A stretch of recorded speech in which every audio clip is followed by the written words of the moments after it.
बेटा आवाज नहीं।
हाँ सर,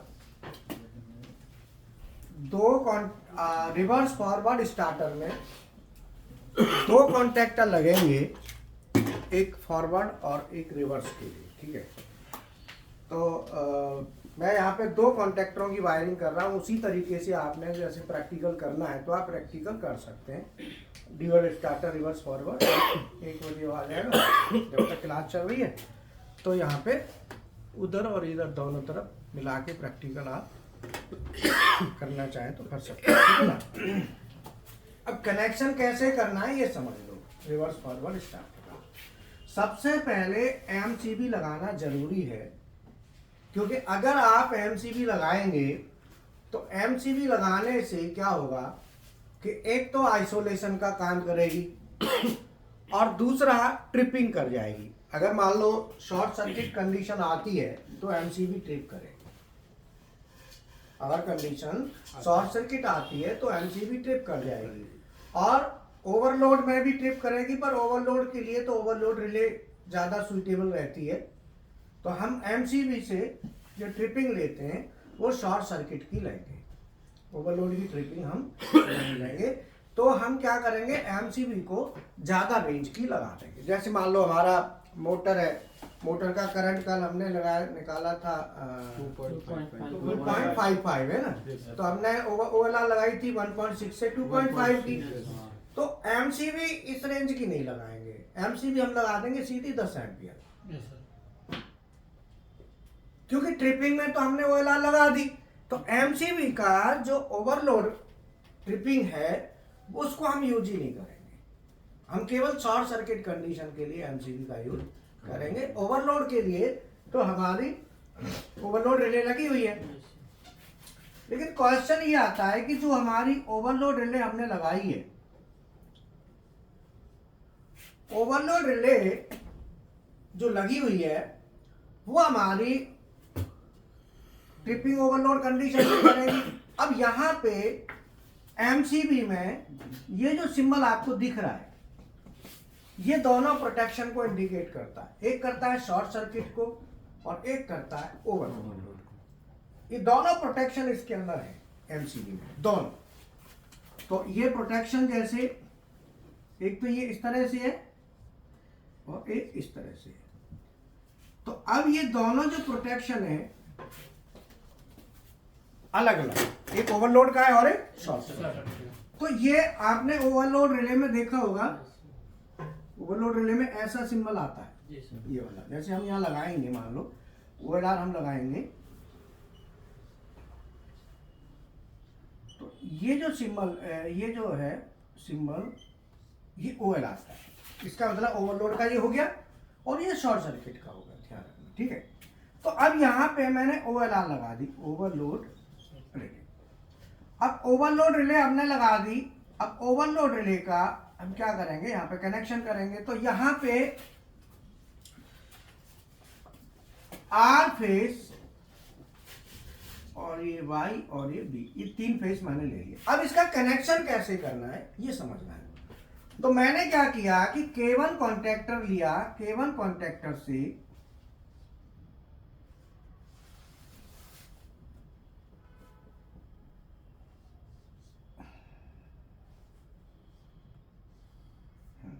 K1 कॉन्टैक्टर अगर हमारा ऑन होता है तो मोटर को जो सप्लाई जाएगी वो हमारी जाएगी U1, V1 और W1। अगर हमारा कॉन्टैक्टर K1 ऑन होता है तो K1 की कंडीशन में जो R फेस है, जो हमारा R फेस आ रहा है वो U1 पे जाएगा और जो Y फेस है वो हमारा V1 पे जाएगा और जो B फेस है वो W1 पे। अगर K1 कॉन्टैक्टर ऑन होता है तो अब मैं इसमें K2 को ऑन कराता हूं तो K2 की कंडीशन में R फेस, Y और B। अब इसमें से हमें क्या करना है, कोई भी चेंज कर सकते हैं, कोई भी 2 फेस बदलने। अब कोई भी 2 फेस बदलने तो आपको ड्राइंग भी अच्छी लगे, सहूलियत भी अच्छी हो। अपनी अपनी सहूलियत होती है कि कौन से बदलने। आप चाहो तो लास्ट के बदल लो, पहले बदल लो, कोई से भी आप बदल लो, ये आपके ऊपर डिपेंड करता है, पहला लास्ट बदल लो। तो हम यहाँ पे वायरिंग को देखेंगे तो मेरी अपनी जो सहूलियत होती है जो हम करते हैं वो ये है कि ऊपर कुछ छेड़खानी मत करो, ऊपर जैसा वैसा रखो। अर्थात यहाँ पे R है तो यहाँ भी R रखो, Y और B, मतलब R Y B का जो सीक्वेंस है सेम सीक्वेंस इधर कर दो। तो R फेस को मैंने यहाँ दे देता हूं, ऊपर आपने कुछ नहीं करना, Y और B फेस मैंने उठा के यहाँ दे दिया। R Y B फेस हो गए हमारे। अब इसमें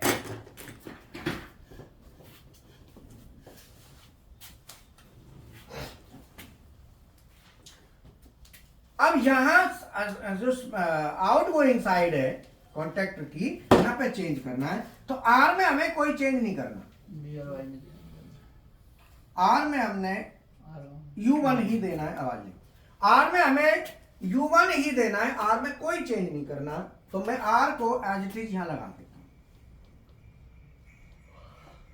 ये आपके ऊपर डिपेंड करता है कि आप कौन सा फेस चेंज करते हैं। 2 चेंज करने, तीनों नहीं करने, तीनों करोगे तो फिर वही बात आ जाएगी। तो कोई भी 2 करने। तो R को मैंने किया नहीं, R एज इट इज दे दिया। अब आप वायरिंग करेंगे पावर सर्किट की तो इसी तरीके से वायरिंग करनी है, R Y B। और ध्यान रखना कि जो R है, R फेस के लिए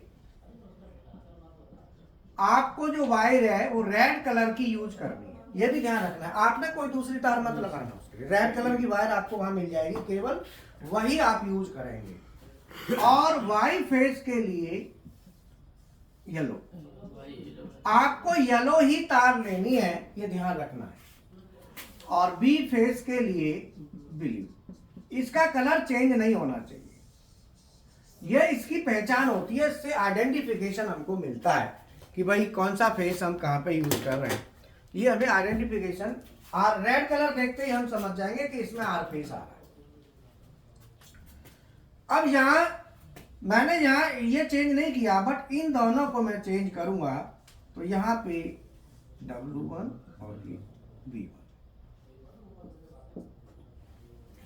जो वाई फेस है V1 पे जा रहा था, अब वो कॉन्टेक्टर ऑन कराऊंगा तो वाई फेस W1 पे जाएगा। तो W1 ये हमारा, मैं यहां पे कनेक्ट करूंगा। और B फेस V1, V1 ये है, तो B फेस को मैं यहां पे ले आऊंगा लास्ट।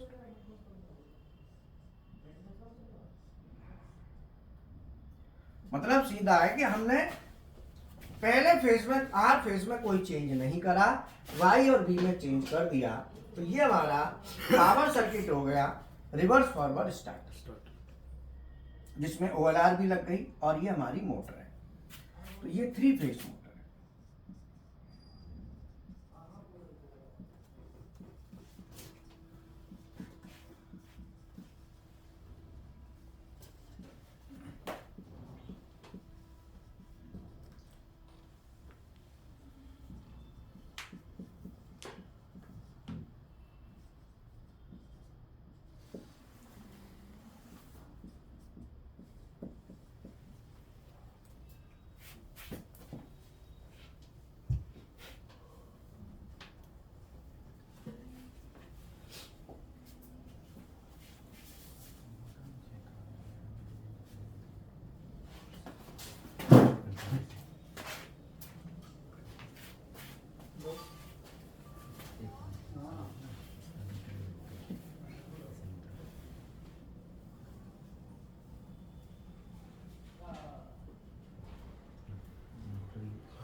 अब इसका कंट्रोल सर्किट बनाओ,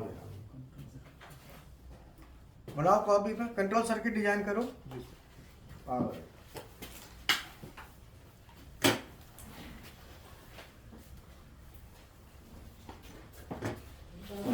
हाँ दे दो।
बना लो जरा, इसका कंट्रोल सर्किट डिजाइन करो और ये उतारो, और इसका ना एम्पियर निकाल लेना 1 HP की मोटर का। कल फॉर्मूला बता दिया था ना, उसके हिसाब से।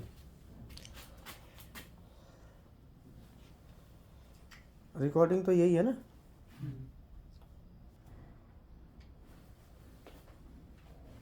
अब हम आगे बढ़ते हैं।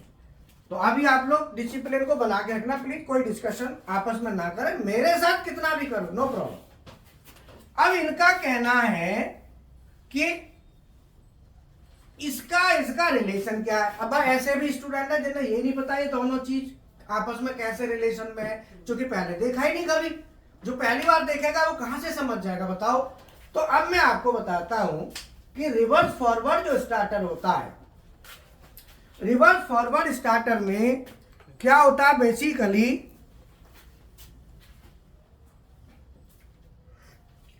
हमें हमारे पास जैसे कोई मोटर है 3 फेज की, मोटर तो देखी होंगी ये। हाँ हाँ, गुजरात वाले तो उनकी ड्राइंग है, हीरा प्रिंट निकल वाला प्रिंट, एक ड्राइंग आई है, उसको डिस्कस करेंगे। अभी जो गुजरात वाले स्टूडेंट हैं वो इसके बाद डिस्कस करेंगे, थोड़ा पढ़ा लें फिर उस ड्राइंग को पकड़ेंगे। ड्राइंग आइए कैंडिडेट की, तो ड्राइंग को देखेंगे, है ना। तो अब क्या है कि रिवर्स फॉरवर्ड जो स्टार्टर होता है, जैसे हमारे पास 3 फेज मोटर है, अब हमारे पास 3 फेज मोटर है, उसको हमें डायरेक्शन में चलाना है, क्लॉकवाइज और एंटी क्लॉकवाइज। तो जो क्लॉकवाइज डायरेक्शन होती है घड़ी की सुई की तरह, उसे फॉरवर्ड भी बोलते हैं। 2 नाम है उसके, क्लॉकवाइज कह लो या फॉरवर्ड कह लो। तो ये वालों केवल कॉन्टैक्टर जो हमने लगाया है ये क्लॉकवाइज के लिए है, और K2 काउंटर क्लॉकवाइज माने उल्टा। तो जो क्लॉकवाइज होता है इसको हम फॉरवर्ड भी कहते हैं और इसको रिवर्स भी कहते हैं, इसलिए रिवर्स फॉरवर्ड स्टार्टर है ना। तो फॉरवर्ड का मतलब क्या है, वैसे देखा जाए तो फॉरवर्ड कहते हैं आगे की तरफ, और रिवर्स माने पीछे की तरफ। अब मान लो कोई चीज, मान लो ये है, तो ये जो जा रहा है इसको मैं क्या कहूंगा, और इसको क्या कहूंगा, ये भी फॉरवर्ड रिवर्स है, और ये भी फॉरवर्ड रिवर्स। ये फॉरवर्ड रिवर्स कैसी है, ये फॉरवर्ड और ये, लेकिन दोनों मोशन अलग अलग है, ये रोटरी मोशन है और ये लीनियर है, ये ध्यान रखना।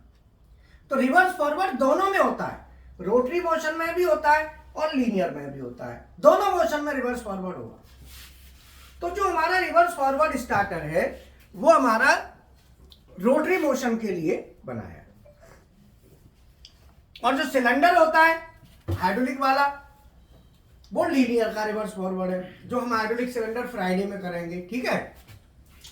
अब क्या है कि हमारी मोटर है 3 फेज की, उस मोटर को हमें क्लॉकवाइज और एंटी क्लॉकवाइज चलाना है। भाई चलाना ठीक है, इतना तो सब जानते हो। अब मोटर को आप चलाएंगे, तो मोटर को चलाएंगे तो क्या करोगे, कॉन्टैक्टर लगाओगे। अगर आपने कॉन्टैक्टर नहीं लगाया तो स्विच से भी चला सकते हो। 3 फेज का स्विच आता है, तीनों फेज निकाल दो, तो इधर चलाओगे तो मोटर सीधी डायरेक्शन में चलेगी, इधर चलाओगे तो उल्टी चल जाएगी। लेकिन उसके चलाने में कॉन्टैक्टर फिर क्यों लगाया, क्वेश्चन ये है भाई, कॉन्टैक्टर क्यों लगाया, डायरेक्ट स्विच से चलाओ ना, प्रोटेक्शन के लिए, प्रोटेक्शन के लिए कॉन्टैक्टर क्यों लगाया। तो कॉन्टैक्टर इसलिए लगाया कि हम इसके साथ क्या यूज करेंगे, ओवरलोड रिले। तो ओवरलोड रिले का काम क्या है, ट्रिप कराना। तो वो स्विच को ट्रिप तो कराएगी नहीं, वो इसको ट्रिप करा देगी, इसीलिए कॉन्टैक्टर लगाया। अगर कॉन्टैक्टर के साथ ये नहीं लगा रहे हो OLR, तो कॉन्टैक्टर का कोई फायदा नहीं। बोलो बात समझ में आई। ऐसी गहराई में कूदो समुद्र में, जैसे कहते हैं, उसमें आनंद आएगा। तुम सोच रहे हो 4 चीज आ गई तो तुम सोच रहे हो मास्टर है गई, ऐसा नहीं होता है। गहराई निकालो, गहराई निकालो। मतलब अगर कोई इंटरव्यू में पूछ ले कि भाई ये स्विच है, अब स्विच है और ये कॉन्टैक्टर है, मान लीजिए नहीं हमने कॉन्टैक्टर नहीं लगाना, हमने स्विच से ही करना है, तो हम कैसे करेंगे। ऐसा होता है ना भाई, इंटरव्यू वाला तो आपसे कुछ भी पूछेगा, तो आप कहेंगे कि सर कॉन्टैक्टर का यहाँ कोई औचित्य नहीं है अगर OLR नहीं लगाई तो। मान लो मैं ओवरलोड रिले नहीं लगाता, मैं सीधा कनेक्शन दे देता। अब यहां कॉन्टैक्टर का कोई फायदा नहीं, स्विच लगा दो सीधा, रिवर्स फॉरवर्ड का स्विच आता है 3 फेज का, देखे भी होंगे मोटरें चलती हैं 3 फेज के, वो छोटे लेवल की, जैसे गांव में या कॉलोनी वैसे ड्रिल मशीन होती है, ड्रिल वाली ऐसे चलाओ तो क्लॉकवाइज, ऐसे चलाओ तो एंटी क्लॉकवाइज, ऐसे होता है ना। तो स्विच आता है रिवर्स फॉरवर्ड डायरेक्ट, आप डायरेक्ट स्विच लगा दो। फिर कॉन्टैक्टर क्यों लगाया, कॉन्टैक्टर क्यों लगाया, तो वो पूछेंगे भाई कॉन्टैक्टर काहे के लिए लगाया, तो प्रोटेक्शन तो MCB दे देगी।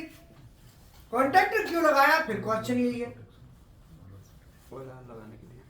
OLR अगर लगा रहे हो, लगाने के लिए नहीं, अगर OLR लगी है तो कॉन्ट्रैक्टर चाहिए, और OLR नहीं है तो कॉन्ट्रैक्टर की जरूरत नहीं है। अर्थात OLR का यूज करना चाहते हो तो कॉन्ट्रैक्टर लगाओ।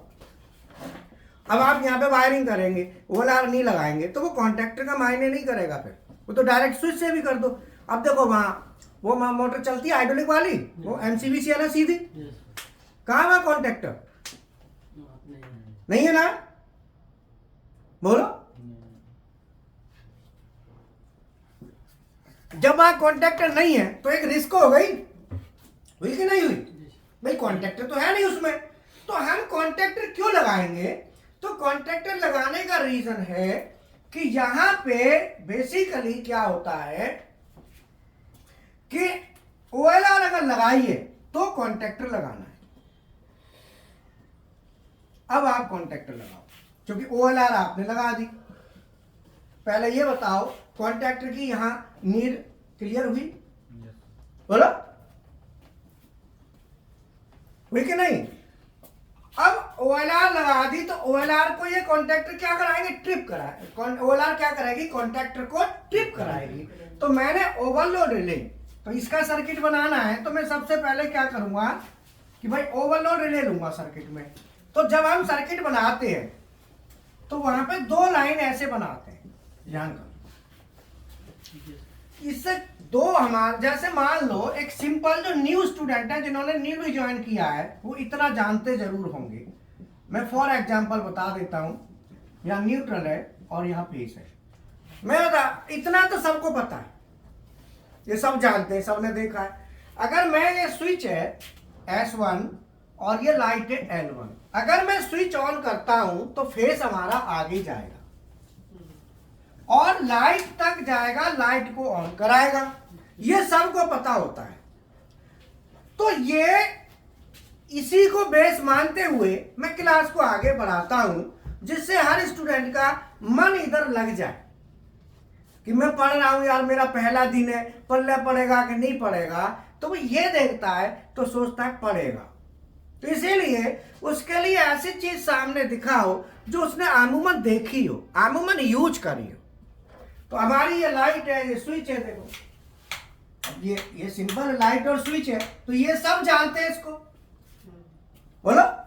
तो इसीलिए मैं अगर स्विच ऑन करता हूं तो हमारी लाइट ऑन होगी, अगर मैंने स्विच ऑन किया तो हमारी लाइट ऑन होगी पक्का। अब इसमें इसी को आगे बढ़ाता हूं, तो ये जो लाइन जो दिख रही है, जब आप ड्राइंग बनाएंगे, जो न्यू स्टूडेंट है वो समझ लें, ये दोनों लाइन जरूरी है। एक लाइन में हमने फेस दे दिया है और एक में दे दिया है न्यूट्रल। हम इसको कहते हैं बस बार। जब भी हम सर्किट बनाएंगे इलेक्ट्रिकल तो ध्यान रखना ये बस बार, तो उसके दो पैटर्न यूज होते हैं, दो पैटर्न चलते हैं, एक नहीं दो। क्योंकि मेरे पास अभी एक ड्राइंग है, उसकी स्टडी करनी है, एक स्टूडेंट है, तो मैं पैटर्न दोनों पैटर्न जैसे, अब मान लो यहां पे हमने ये बसबार ले ली, तो ये बसबार में हमने क्या लगाया? स्विच, तो इसे कहते हैं कंट्रोल बसबार, कंट्रोल बसबार। और ये वाली जो बसबार है ये कॉमन है। अब यहां पे क्वेश्चन आता है कि इसे बस बार क्यों कहते हैं, ये बस बार का मतलब हुआ क्या? क्वेश्चन ये है, ये बस बार ये मतलब क्या है? तो बस कहते हैं, अब बस को वहां लेके जाओ ट्रैवलिंग में, जैसे हम बस के थ्रू मूवमेंट करते हैं, तो बस क्या है? पैसेंजर्स को ले जाने वाला साधन। इसका मतलब हवाई जहाज भी लेके जाता है तो वो एयर बस, और जिसमें हम बैठ के जाते हैं उसे हम ट्रैवलिंग बस, नॉर्मल बस कह देते हैं। तो ये बस क्या है? बस है ले जाने वाला साधन। बस लेके जाता है उसे हम बस बोल देते हैं। यहां पे भी ये क्या फेस को लेके जा रहा है, ये न्यूट्रल को लेके जा रहा है, या सप्लाई को ले जा रहा है, तो ये भी बस। बस कोई जरूरी थोड़ी कि पैसेंजर को लेने वाला ही बस है, ये भी बस। अब बस में क्या है?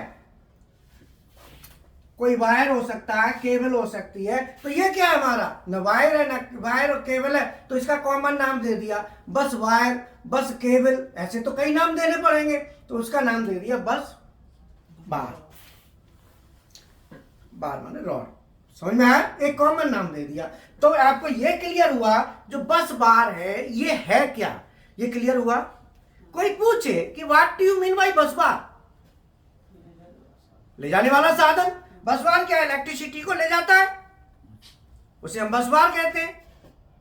तो ये जो बारीकियां हैं, ये जो की पॉइंट्स हैं, बारीकियां हैं, इनको ही हमको समझना है। ये बारीकियां हमें बहुत काम आएंगी, ये बारीकियां हमारा कॉन्फिडेंस बिल्डअप करती हैं। ये जो बारीकियां हैं यही हमारे लिए काम की चीज होती है। जब हम बारीकियों को एक्सप्लेन करें, हम बता सकें, समझ सकें कि ये क्या है, वही हमारे लिए बहुत मैटर करता है। तो ये बस बात।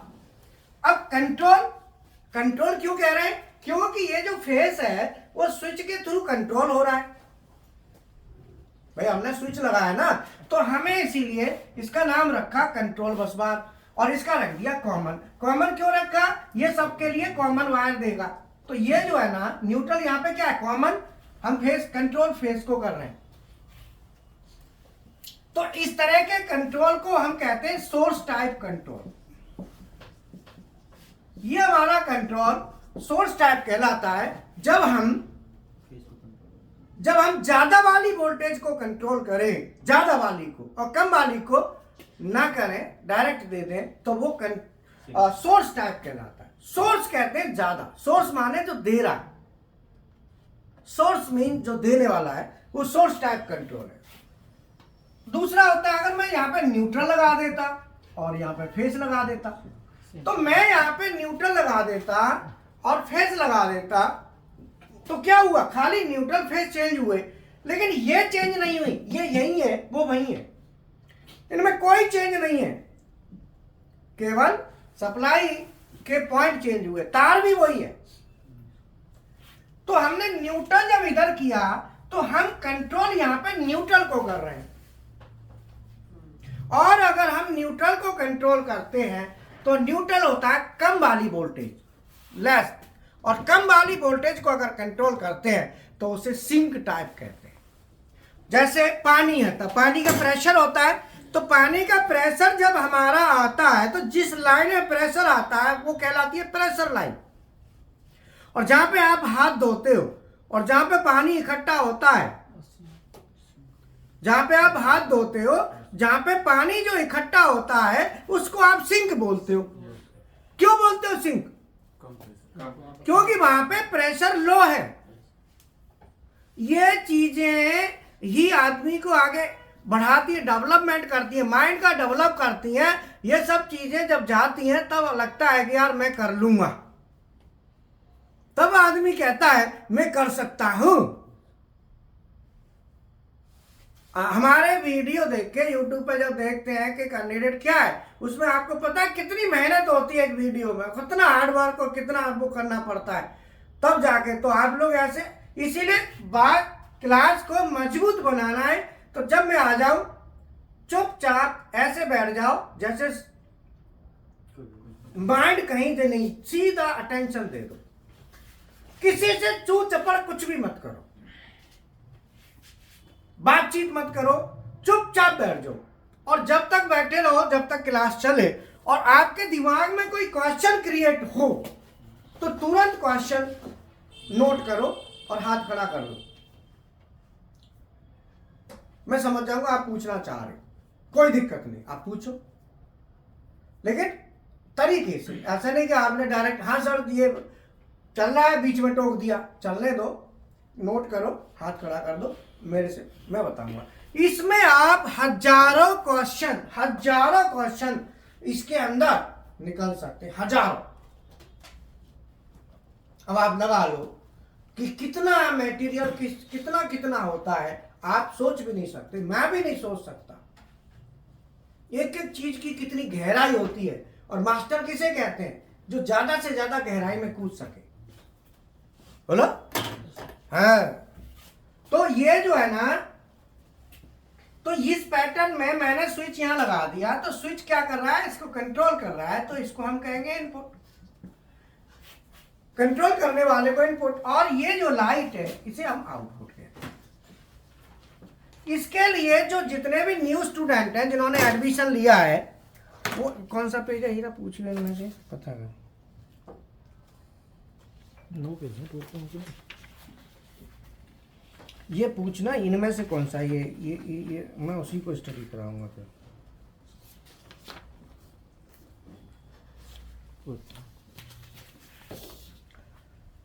वो पेज ले लूंगा ना, वो बनाए बोर्ड पे बनाना पड़ेगा ना उसके लिए।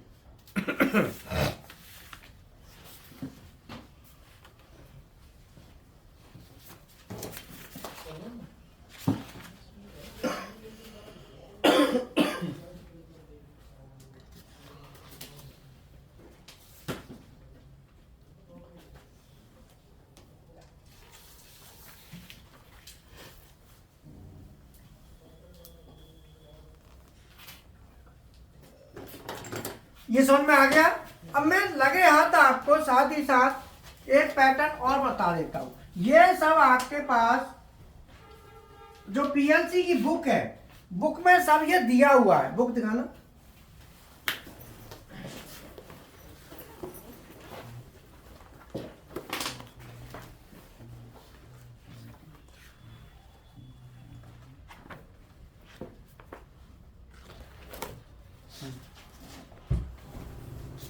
वो बुक दो ना दूसरी।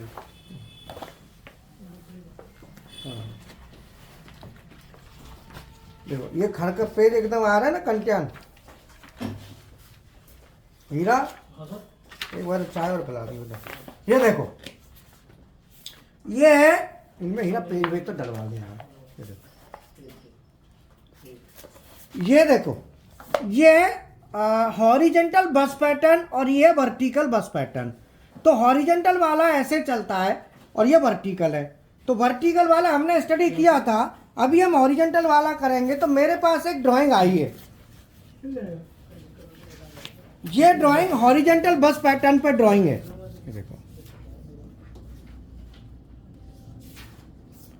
तो मैं अभी इसको ड्राइंग को बताऊंगा कैसे ड्राइंग को स्टडी करते हैं, पढ़ते हैं। इस ड्राइंग के 1-2 पेज की स्टडी हम करेंगे।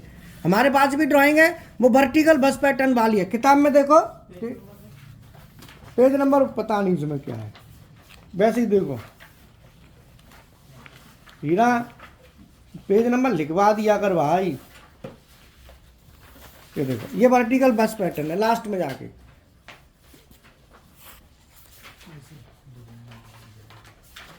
ये तू जिसको देता है ना उसे बोल दिया कर, जब पेज नंबर डाल लो, कुछ डाल दिया कर 10-15 तक 20 तक, बस बाकी वो अपने आप समझ जाएंगे, अपने आप डाल लेंगे। ये देखो ये वर्टिकल बस पैटर्न है। आप ड्राइंग देखो, सभी खोलो अपनी अपनी drawing. Seat number 12, seat number 12 drawing पढ़ो।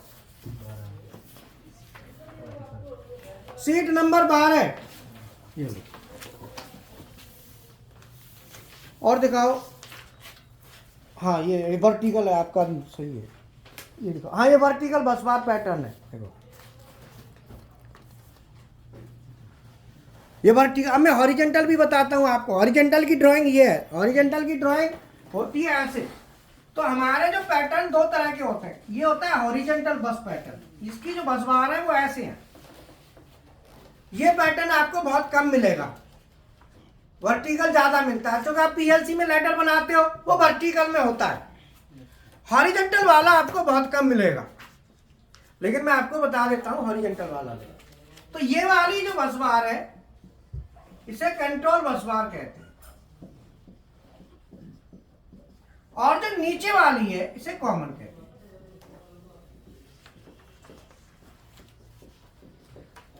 मतलब अगर वो हॉरिजेंटल पैटर्न है, किताब में है, ये आप किताब में पढ़ सकते हैं, कोई दिक्कत नहीं है, आपको बनाने की जरूरत नहीं है। ये पैटर्न यहाँ पे है किताब में।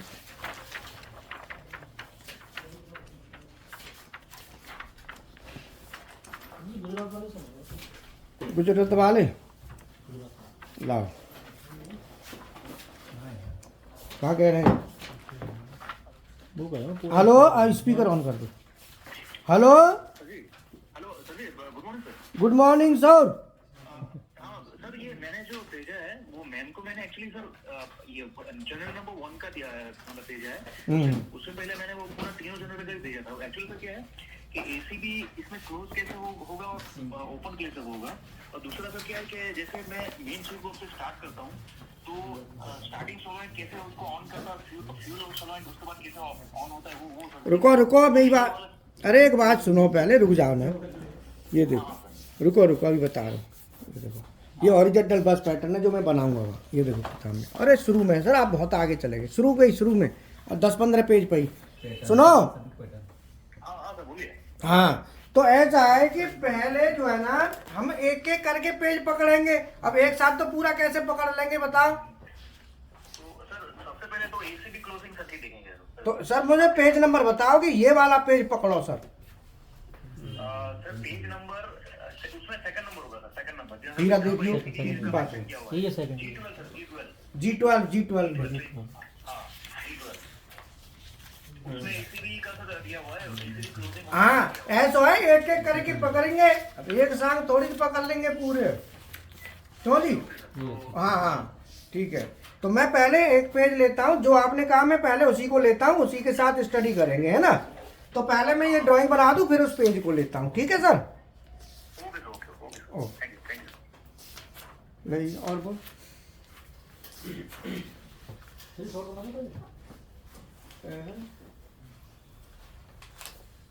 हाँ, तू थोड़ी चाल आ रही, फिर बना दियो। ठीक है, ये यही पेज है ना, ये देखे क्या है? हाँ ठीक है। अब देखो इस पैटर्न में, ये क्लास में तो बैठे हीरा, जितने लोग क्लास में बैठो हैं? ठीक है फिर। हाँ सर, समझ में आई? तो ये हमारी ऊपर वाली जो बस बार है ये कंट्रोल बस बार है, और नीचे वाली कॉमन है। अगर ये पैटर्न भी आपको मिल सकता है, ऐसा नहीं है कि केवल वही चले वर्टिकल। अभी मेरे पास ड्राइंग आई है एक, ये इस ड्राइंग में मैं आपको बनाऊंगा बोर्ड पे, तो बताऊंगा कैसे पढ़ते हैं इसको, कैसे समझते हैं। दोनों पैटर्न में चलना है। तो यहाँ पे जो स्विच लगाओगे वो आप इधर लगाओगे और लाइट को यहाँ लगाओगे, अर्थात इनपुट आपका इधर जाएगा और आउटपुट इधर रहेगा। अब इन दोनों में से कोई भी पैटर्न आपका चल सकता है, तो परेशान नहीं होना। दोनों पैटर्न है, जो मिले उसी को देखना है। लेकिन ये नहीं झुंझुना से आओ, पता चला लाइट को यहाँ लगा दी और स्विच यहाँ लगा दिया, ऐसा नहीं करना। यहाँ करिए अपनी अंग्रेजी फुर रख दे वहां में, समझ में आया? हाँ, स्विच वहीं जाएगा, ये गलत है। इसका पैटर्न तरीका होता है, रूल्स है ये, ऐसे नहीं है कि वैसी हवा में खींच दो। हाँ समझ में आया नहीं आया? क्लास कैसी लग रही है? बस शांत रहा करो तो क्लास का आनंद लो। तुम किच पिच करोगे, मेरा दिमाग में जाएगी बात, कान में जाएगी कि ना? कान काय के लिए बताओ? तो जब तुम बोलोगे तो इन पे जाएगी, ये इनका कनेक्शन किससे है? फिर माइंड को जाएगी, तुम्हारी बात भी जाएगी, मैं भी सोच रहा हूं, तो माइंड कहेगा ये कहां से आ रहा है फीडबैक, उस फीडबैक से डिस्टरबेंस हो जाएगी, सीपीयू काम करने में दिक्कत करेगा, वहां पे डिस्टरबेंस हो जाएगी। तो इसीलिए क्यों डिस्टर्ब कर रहे हो? अपना नुकसान करो, शांत बैठो, चुपचाप आनंद लो। समझ में आया? अब ये हमारा, इसको मैं हटाऊंगा। इसमें क्या है कि एक कॉन्टैक्टर K1 है और दूसरा K2 है, तो आपने R फेज लगाना है, तो ये L1 और T1 इस तरीके से नंबर लिखे होते हैं जिन पे आपने कनेक्शन करना है। ये हमारे लिखे हुए हैं L1 T1। आवाज मत कर, अब मत कर दियो दोबारा। अब जब तक तू क्लास करे ना, जब तक पढ़े, आवाज मत कर दियो बस, क्योंकि तेरे जैसी तो गड़बड़ करते हैं ये। इसे कहते हैं हुकरा भरना, और हुकरा भरने का मतलब क्या है? नहीं, हुकरा भरने का मतलब बता दो। चलो आप बताओ, कोई भी बता दो, हुकरा भरने का क्या मतलब है? मतलब उसको आता होगा तभी तो हूँ करता है। हुकरा भरने का मतलब है आगे बढ़ो। हुकरा भर दिया तो क्या होता है, टॉपिक यही क्लोज करो, आगे बढ़ जाओ। हुकरा का मतलब, इसलिए हुकरा मत भरना कभी, और बीच में टोकना भी मत। इस सब चीज के मायने होते हैं।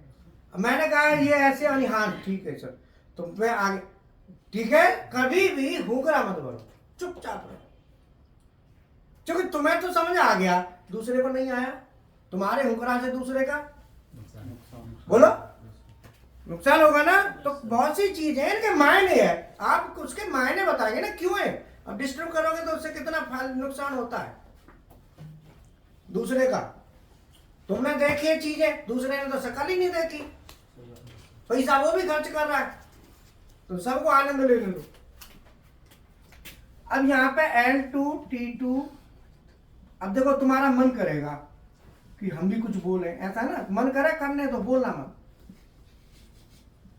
हाँ ठीक है, तो ये जो है ना, दो कॉन्ट्रैक्टर हमने ले लिए K1 और K2।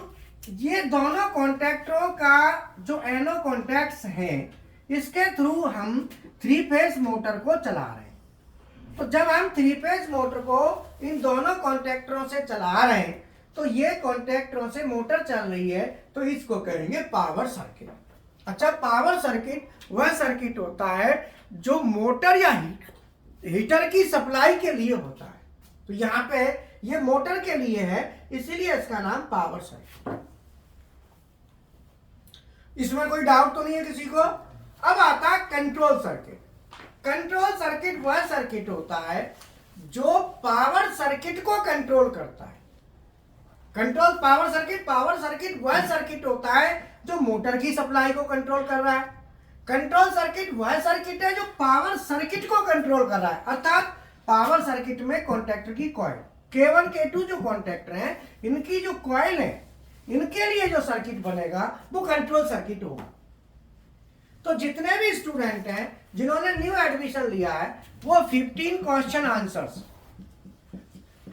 आंसर इनको पहले पढ़े, इनके नोट्स बना लेना। जैसे कई बार क्लास में डायरेक्ट बच्चा आ जाता है, कोई बात नहीं, नोट्स यहाँ पे दीवार पे लग रहे हैं, उन नोट्स को जरूर बनाना पल्ली साइड में, उससे आपको बहुत सी चीजें और क्लियर होंगी।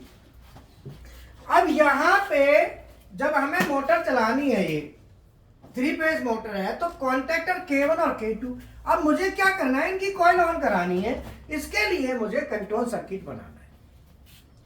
तो 2 प्रकार के सर्किट होते हैं। एक होता है पावर सर्किट। पावर सर्किट वह सर्किट होता है जो मोटर या हीटर की सप्लाई को कंट्रोल करता है, मोटर या हीटर की सप्लाई जिसके थ्रू दी जाती है। और कंट्रोल सर्किट वह सर्किट होता है जो कॉन्टैक्टर कॉइल की सप्लाई को कंट्रोल करता है। तो मैं यहाँ पे कॉन्टैक्टर जो लगे हुए हैं, इनकी कॉइल की सप्लाई का सर्किट यहां बनाऊंगा। इसी पैटर्न में मैं बनाऊं तो इस पैटर्न पे भी हम बना सकते हैं। इसी में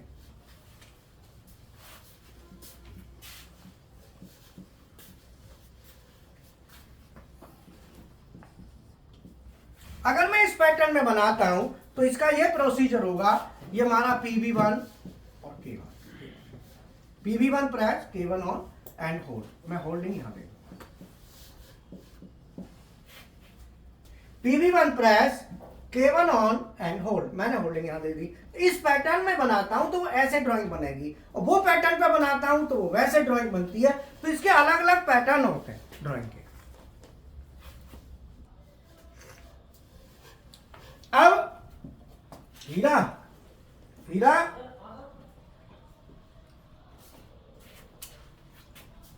मुझे फटाफट 2 HP की मोटर है, उसका एम्पियर बताना कितना है।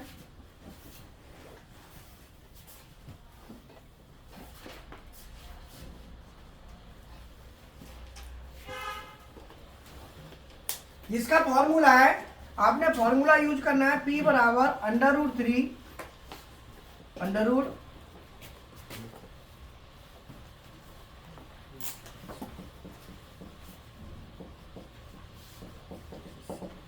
इस फॉर्मूला से इसका एम्पियर निकाल दो कितना है फटाफट।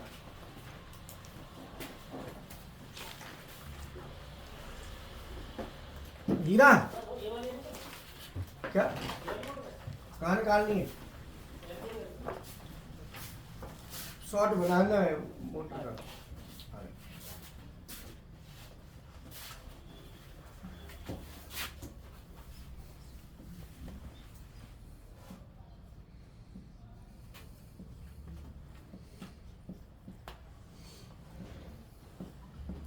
3.43 कितना?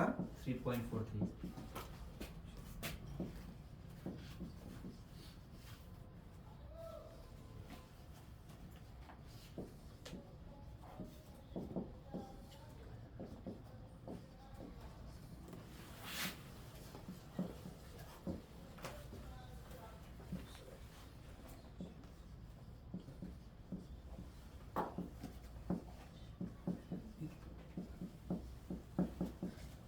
अब गूगल पे निकालो टैली मैकेनिक के पावर कॉन्ट्रैक्टर, फटाफट डालना।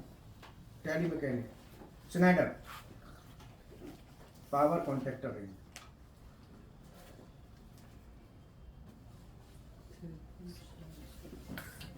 हाँ ही राजो चालू। आज का हमारा टॉपिक है 2 HP की 3 फेस मोटर के लिए कॉन्ट्रैक्टर का साइज क्या होगा, अर्थात किस साइज का कॉन्ट्रैक्टर लगेगा। तो मैं सबसे पहले जो मोटर 2 HP की है उस मोटर के लिए मैं एम्पियर देखूंगा कितना है। तो एम्पियर कितना निकाला बेटा?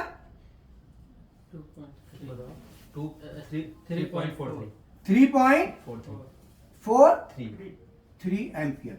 मैंने यहां पे सबसे पहले एम्पियर ले लिया 3.43 एम्पियर।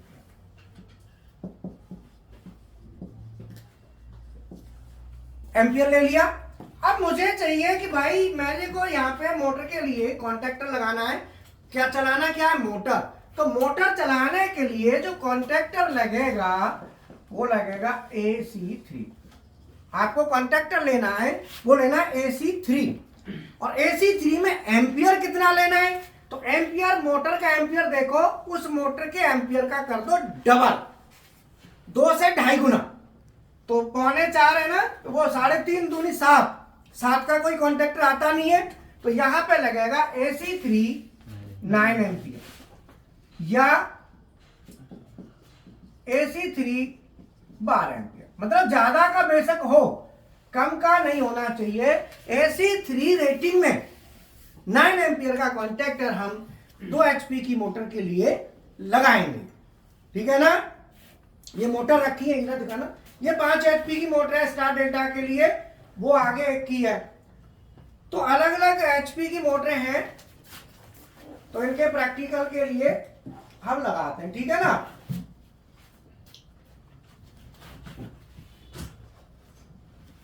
चलो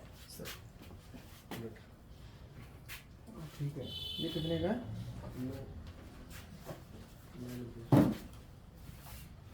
नहीं, ये तो वही लगा दो, दिखाने की। मैंने रेंज पूछा है, कॉन्ट्रैक्टर नहीं पूछा। कॉन्ट्रैक्टर वही लगा दो। ठीक है सर। तो हमारा क्या है कि जो हम कॉन्ट्रैक्टर लगाएंगे तो कॉन्ट्रैक्टर का देखना होता है कि हमको कौन सा कॉन्ट्रैक्टर लगाना है, क्यों लगाना है। तो ये चीज हमें क्लियर होनी चाहिए। अब मैं ड्राइंग ले रहा हूं, उस पर बात करेंगे। इधर वो पेज दिखा दो बेटा, कौन सी ड्राइंग है?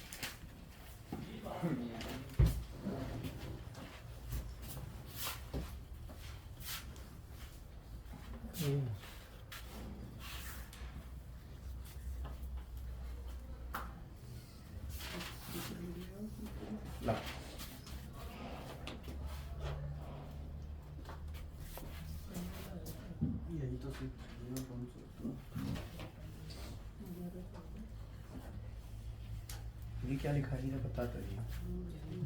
ऑपरेशन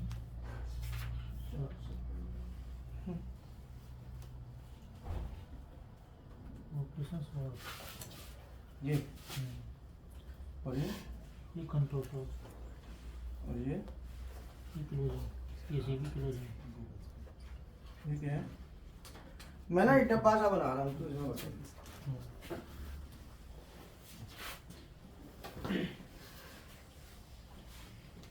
अब बताओ, यहाँ से शुरू कर। ये क्या है? जी 18। 18। हाँ क्या लिखा है? पूरा ये देखो 18 PNG हैं? 1204 18 1204 जी 1204 PNG है। जी दिखा रहा है। सॉफ्ट में दिखा है। Soft soft.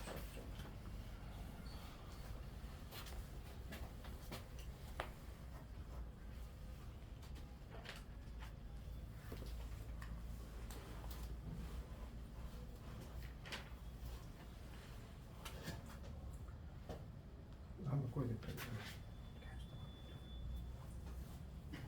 जी हाँ वो दिमाग में आई है ना। 18 जी 1204।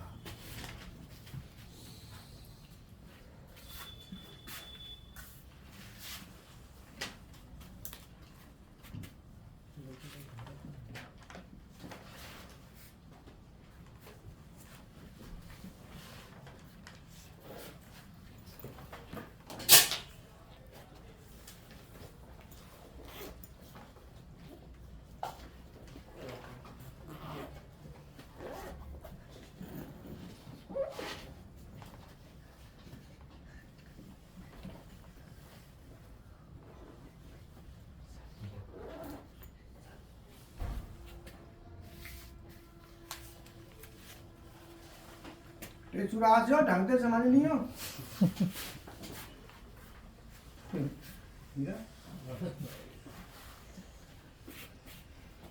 समझ में आ रहा है क्या लिखा है?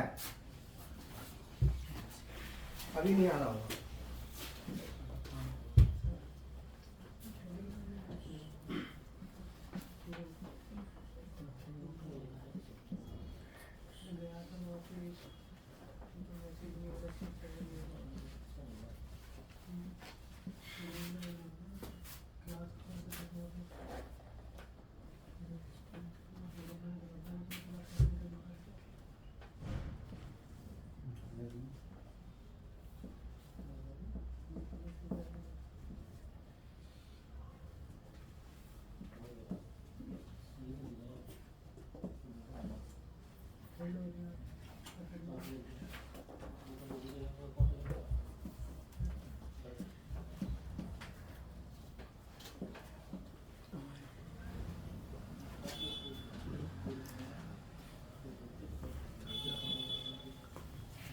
उधर बैग में रखा हुआ है।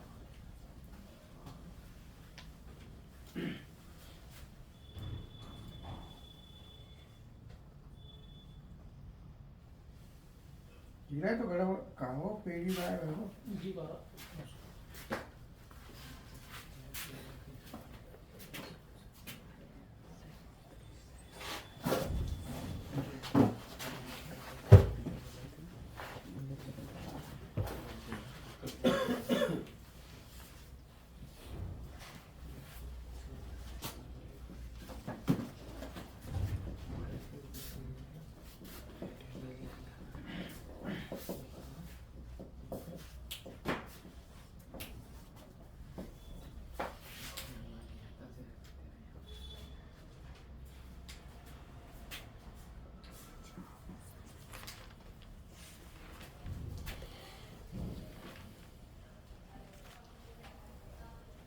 हीरा ये पेज ना आप सब लोग ले लो हीरा से। हीरा हीरा ग्रुप में शेयर कर देना सर। अरे यार हार्ड कॉपी ले लो। ग्रुप में बार बार देखो लेके आ जाएंगे।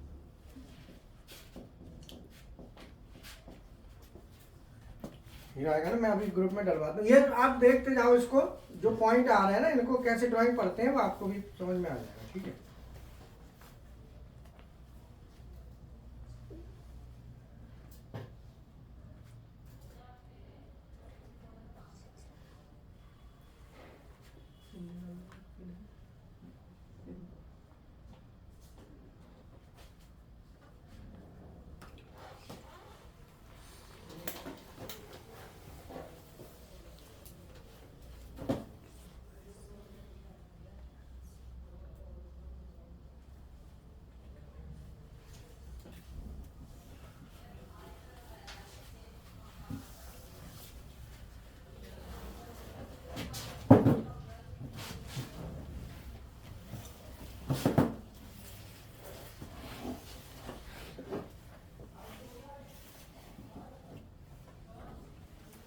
ये नहीं, पहले ये नहीं लेंगे, रुको, मैं पहला पेज ले रहा हूँ, ठीक है, स्टार्टिंग से डायरेक्ट बीच में से नहीं, बीच में से फिर समझ में नहीं आएगा ढंग से, ठीक है हीरा, लाला बता दूंगा। ठीक है जा।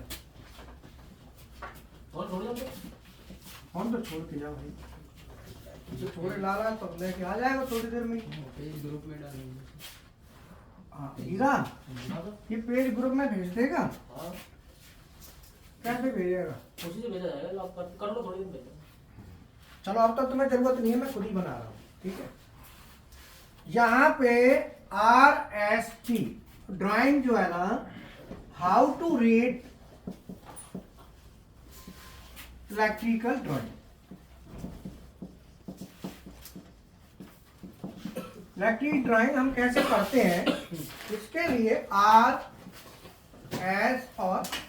आपके पास कोई भी ड्राइंग आती है, उस ड्राइंग में सबसे पहले स्टार्टिंग का पेज लेना है। तो जो स्टूडेंट क्लास में बैठे हैं वो भी समझ लें कि पहले स्टार्टिंग का पेज लेना होता है। उसमें क्या लेना है, power supply, power distribution, power circuit, पहले वहीं से शुरू करनी चाहिए ड्राइंग, उसके बाद फिर आगे अपने आप समझ में आने लगता है। तो मैंने 3 पेज लिए RST। अब RST से सबसे पहले यहां पे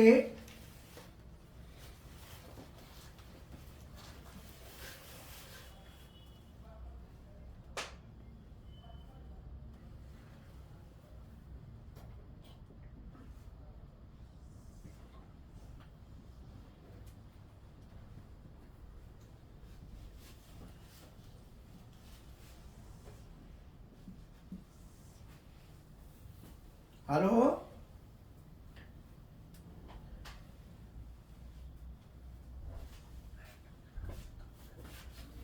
हाँ जी,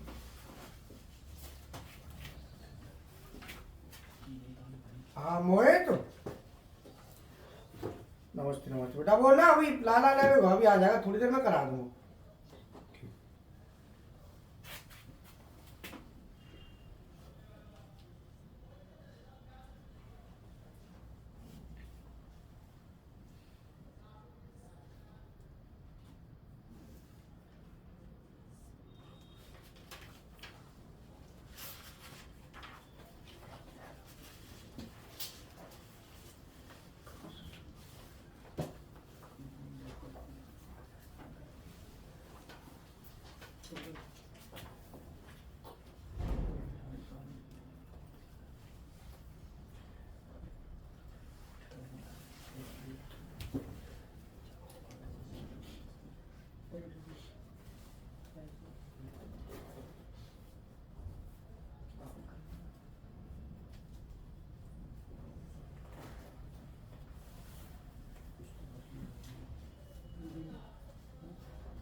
G1101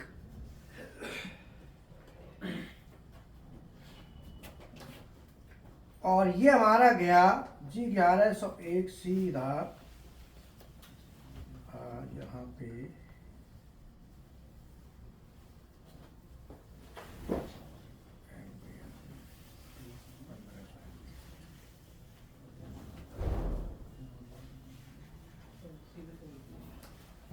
और ये तार हमारी निकली यहाँ और यहाँ से एक सीटी मैंने लगा दी यहाँ।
TRD, मैडम है क्या कोई, तो उसे बोल दे इसकी फोटो कॉपी करवा देना।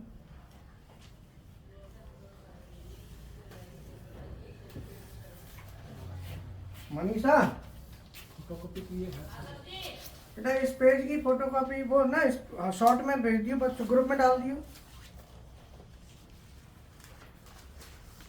नमस्ते सर जी, क्या बोल रहे हो? नमस्ते नमस्ते, फोटोकॉपी है, डाल दो आप। एक पेज है ना, कौन सा पेज है वो ग्रुप में, रुक जा दे ना। अपना बताओ।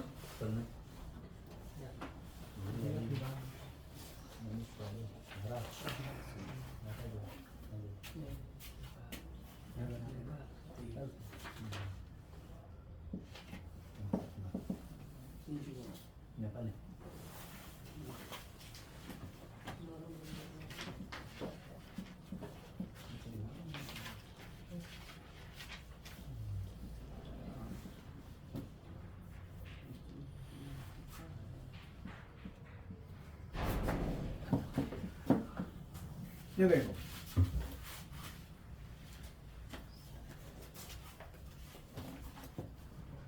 ये हमारा TRD3 लिखा है। इसमें क्या है कि इनपुट जो आएगा इसको 0 से 900 किलोवाट, जीरो है। ये वाली डालनी है ना? हाँ जो पेज है ये वाला, रुक रुक लिख दिया सर, लिख दिया।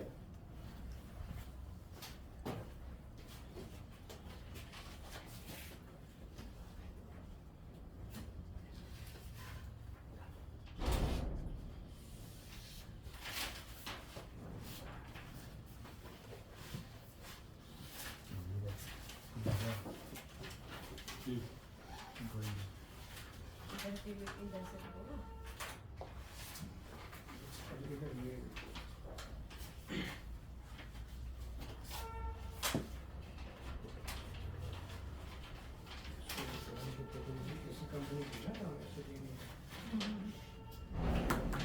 यहाँ से कट कर देना।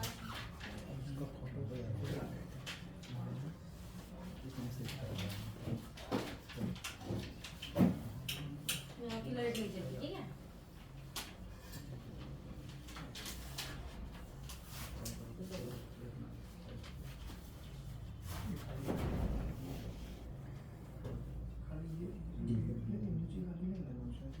अरे नीचे की नहीं जाएगी ना, कट कर दूंगी ना।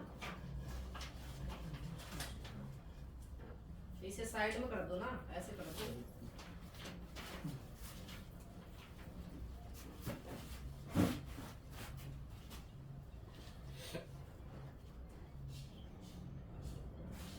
ठीक है। ग्रुप में निकाल दो दोनों में। आस्था साहब जी।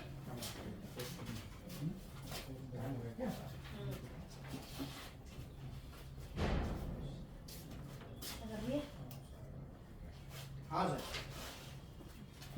अब ये जो है ना, यहाँ पे जो 0 से 900 किलोवाट इन लिखा है ना, कितना है 0 से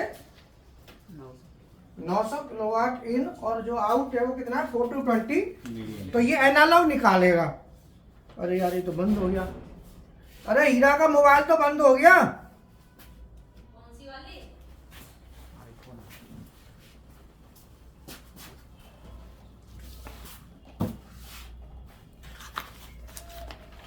ममता का कॉल आ रहा है। हीरा के पे हाँ तो बोलो लाला ले रहे हैं, मोबाइल नहीं रहेगा। हेलो, ममता मैडम मनीषा बोल रही हूँ। वो लाला को लेने गए, लाला को लेने गए।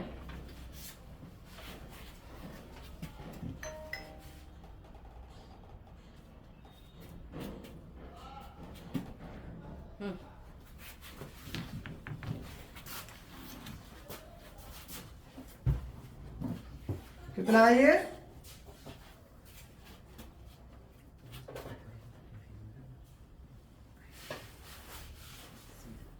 TRD3 इन क्या है 900 किलोवाट और आउटपुट में 420 मिली एम्पियर ये निकालेगा। अब इसके यहाँ पे जो कनेक्शन निकलेंगे, ये देखो, इसको पहले समझ लो क्या है। S1 और यहाँ S2,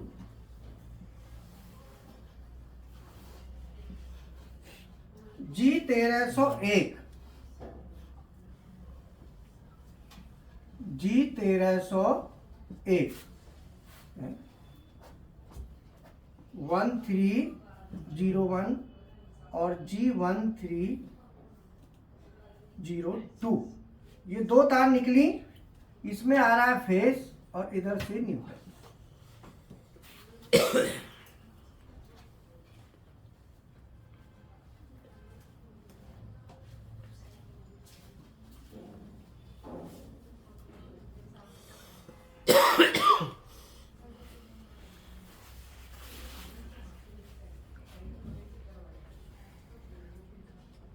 P1 और P2, ये दो टर्मिनल इसके निकले यहां से ऐसे। ये दोनों टर्मिनल हैं G1127 और G1119, G1119 और G1127।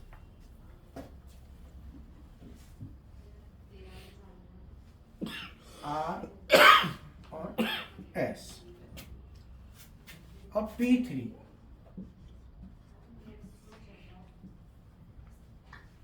G1128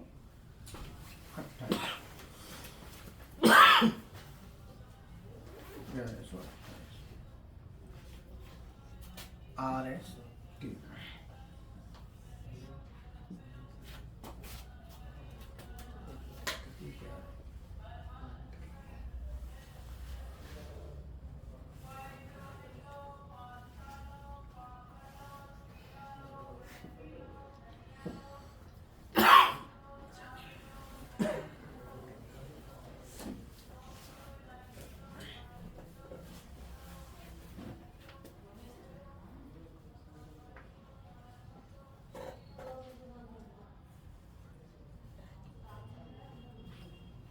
ये जो इनपुट हमारा आ रहा है, ये तो हमारा यहाँ पे हमने डाल दी, दो सीटी डाल दी, और ये हमारा आएगा पीटी से, क्योंकि ये जो है ना क्या कर रहा है, ट्रांसमीटर है जो 0 से 900 किलोवाट, मतलब ये बिजली को जो वाटेज है, इसका काम क्या है, ये वाटेज को 4 to 20 मिली एम्पियर में कन्वर्ट करके देगा। तो ये जो कन्वर्ट करेगा 4 to 20 में, तो इसके लिए जब भी कोई भी वाट मीटर होता है या किलोवाट मीटर होता है, तो वाट मीटर में क्या आता है, सीटी पीटी दोनों के कनेक्शन आएंगे, वोल्टेज भी आएगा और करंट भी आएगा, तभी तो वाट बनेगा, P बराबर B इंटू आई। तो उसके लिए ये हमने सीटी डाल दी, दोनों सीटी के कनेक्शन यहाँ आगे, दो फेज की सीटी ली है, एक ये और ये, 1S और 3S। 1 माने इसका सेकेंडरी और इसकी, ठीक है। अब यहां से हमने सप्लाई ली, तो ये जो मीटर है किलोवाट, ये ट्रांसमीटर है। तो जो ट्रांसमीटर होते हैं, इससे हमने क्या किया है, 900 किलोवाट को 0 से 900 को 4 to 20 मिली एम्पियर। तो अब वाट मीटर है, तो उसमें यहाँ पे वोल्टेज आएगा, तो वोल्टेज कितना आ रहा है, यहाँ face on neutral, face on neutral हो गया ना, तो और यहाँ पे RST हो गया, तीनों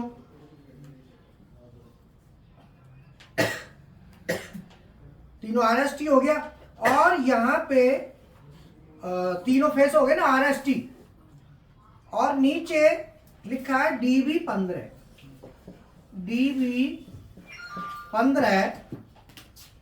और G13।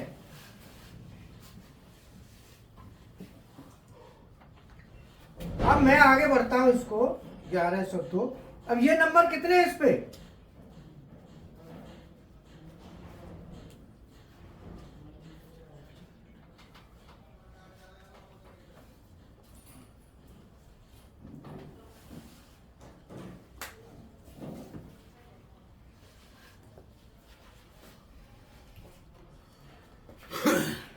यहां पे लिखा है C T1R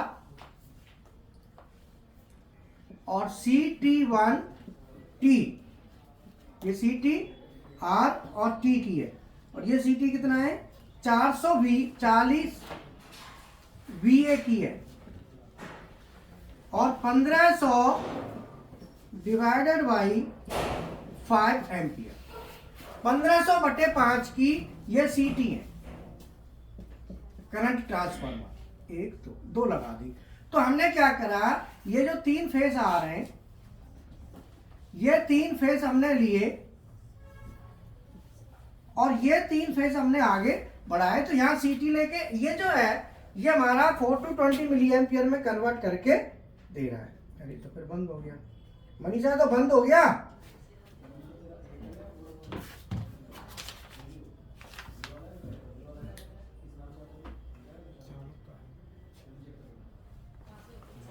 स्क्रीन लॉक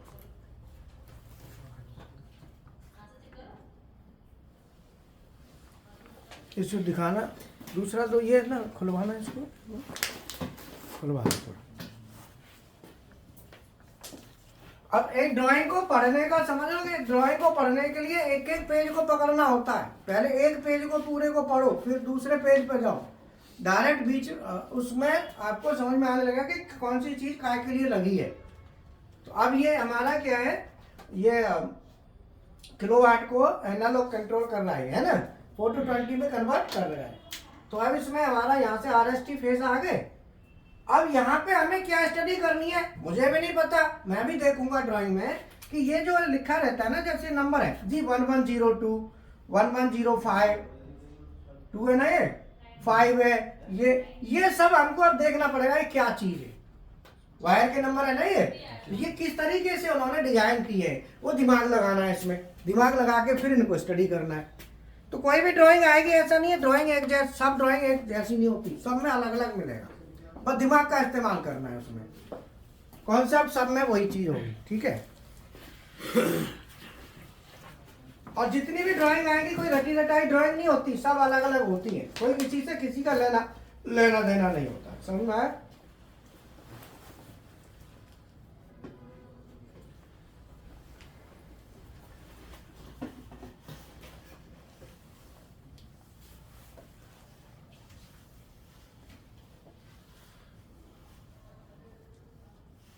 अब ये लगा है यहां पे देखो P, क्या लगा P11। अब जो P11 है उस पर यहां पे लिखा है G11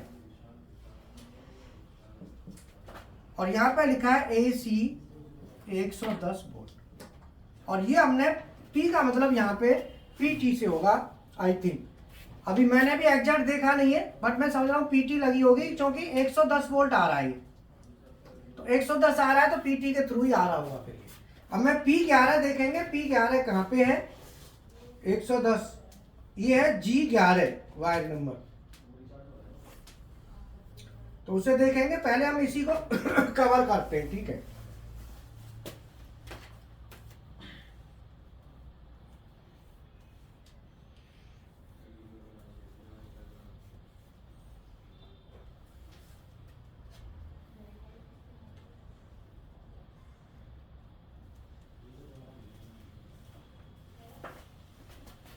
अब यहां पे 1L और 3L, 1L और 3L, इन दोनों से तार यहां से निकलेगी 1L 3L से, ये गई G1145 और दूसरी है G1144।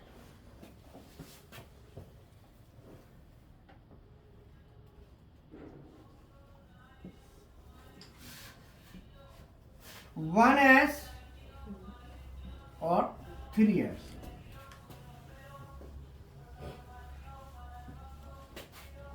और ये ग्राउंड है।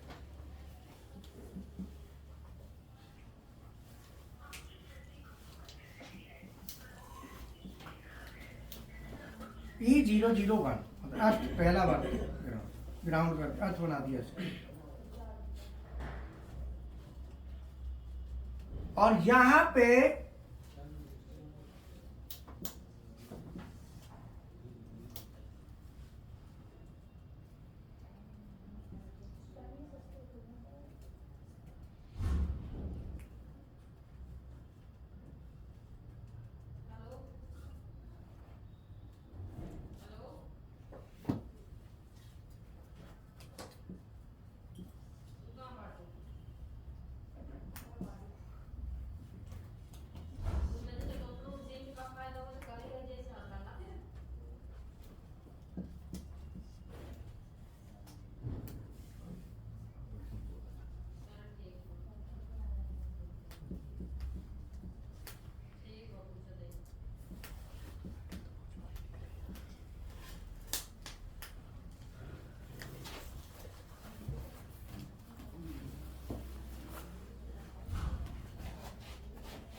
ये हमारा आगे गया 1L 3L DC है ना, कितना वाट है 900 किलोवाट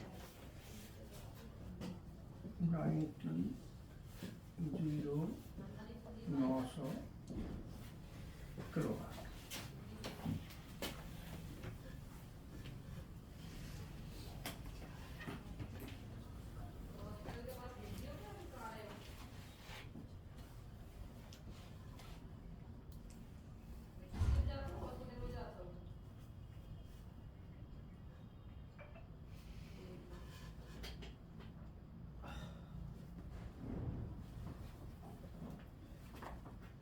ये G1133 ये हमारा आगे जाएगा, इसको बाद में स्टडी करेंगे, पहले हम इसको लेते हैं, ठीक है। अब इसमें हमारा हाँ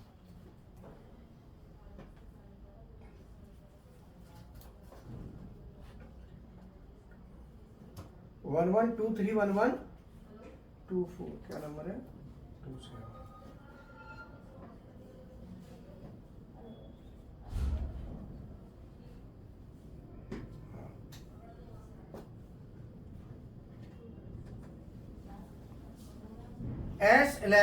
S11 कहाँ है?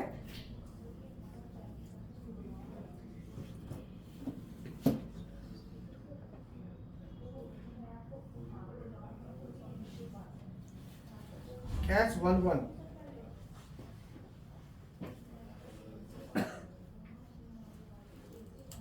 E11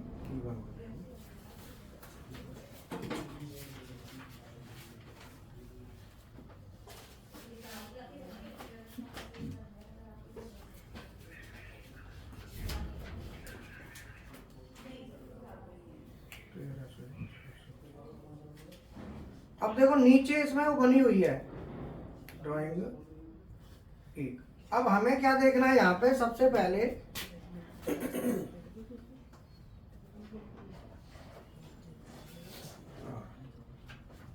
जो मेन सप्लाई आ रही है, मेन सप्लाई में हम आगे बढ़े तो यहाँ पे स्विच लगे हुए हैं।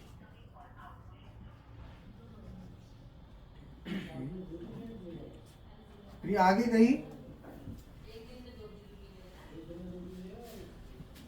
CT 1250 150 मिली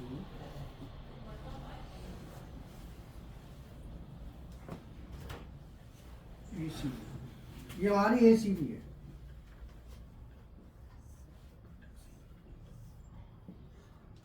ये ACB है यहाँ पे है ना, और ACB में लिखा है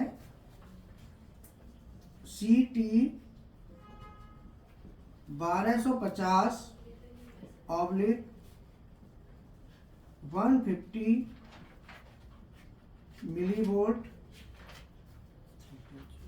3 पोल AR 212S 10110। ये ACB है, air circuit breaker.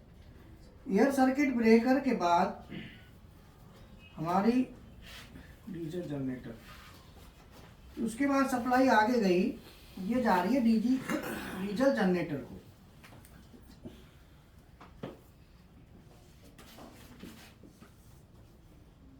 DG set, diesel generator, ठीक है। ये डीजी सेट को सप्लाई आ गई।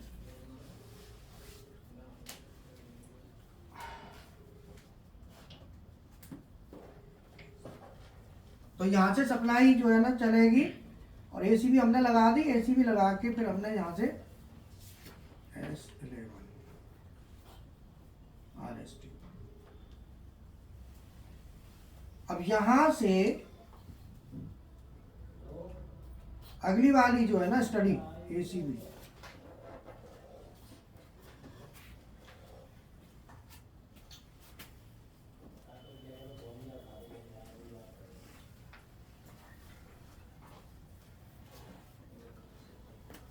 अब यहाँ पे लगे हुए ट्रांसफार्मर। देखो कितने कितने VA के हैं। एक तो 50 VA का है, 460 से 115 वोल्ट है, आया। दूसरा है 300 VA का, 460 से 115, और तीसरा है 50 VA का। 3 ट्रांसफार्मर इसमें लगे हुए हैं। तीनों का सप्लाई जो जा रही है आगे